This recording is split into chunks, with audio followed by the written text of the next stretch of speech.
This is a story that I wrote for my granddaughters who live far away. Because of the coronavirus, we haven't been able to see them as much as we would like. COVID has changed a lot of things for all of us, but when we get through this, it will all end well. Once upon a time, long, long ago, there was a papa and a grandma who had two wonderful granddaughters named Princess Elizanor and Princess Albie.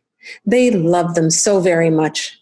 The only problem was that the princesses lived very far away in a castle in another land called Putterland. Sometimes Papa and Grandma missed them so much that they jumped on their magic carpet and flew all the way across the entire country just to see them for a few days. That made them all very, very happy.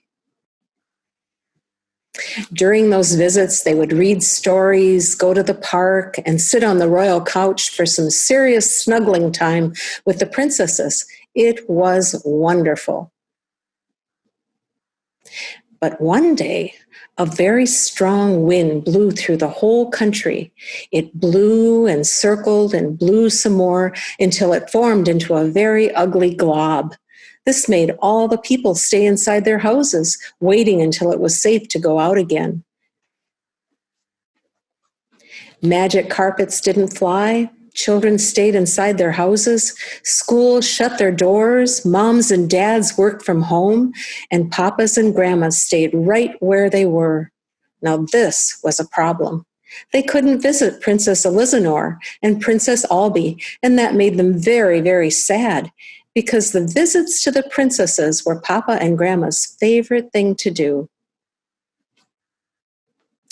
Thank goodness for royal FaceTime, said Papa. Thank heavens we can still send books, said Grandma. Thank our lucky stars that postal horses still deliver packages to Putterland, they both said together. So Papa and Grandma and Princess Elizanor and Princess Albie used their royal computers and royal phones to visit as often as they could. And in those days, long, long ago, computers and phones were not at all like they are today. The princesses drew pictures and sent them by special delivery on horseback. Papa and Grandma ordered books to be delivered to their granddaughters in the castle. It wasn't as good as being there in person, but it was the best they could do. Of course, a little bit of magic helped too. But the glob was still waiting, sneaking around, hiding behind corners, and making life difficult for everyone. What the glob didn't know, though, was that a bigger wind was coming. It started small, much like a whisper, but grew quickly, just a gentle breeze that was slowly taking shape. But what shape? It was the shape of a heart. It was absolutely beautiful, and eventually it was bigger than the glob and much, much stronger. Much stronger. One day, the beautiful heart shape was mighty enough to do exactly what it was meant to do. It puffed up its chest and snuck up on that big, ugly glob. It reached out and tapped the glob on the shoulder.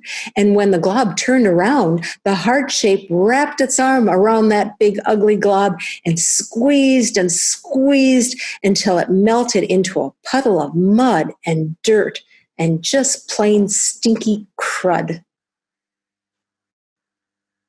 I knew you could do it, cheered Princess Albie. Good job, exclaimed Princess Elizanor. Now we can get back to normal, they both shouted happily. The good news spread throughout the country. The big ugly glob was gone, melted into a pile, and swept up by the good people who kept the city neat and tidy.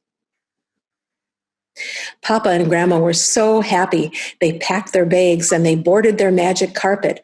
Onward to Putterland. We'll see our princesses very soon, they exclaimed.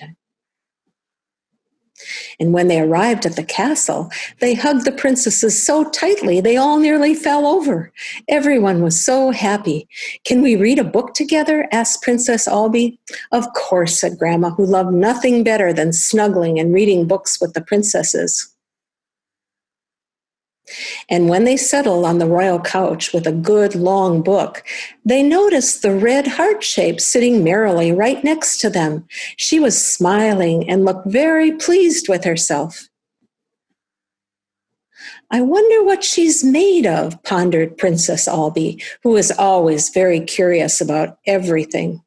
Well, I think she's made of bravery and persistence and strength and power, but also gentleness and patience and kindness, said Princess Elizanor, who was also very curious, but also extremely well informed about such things.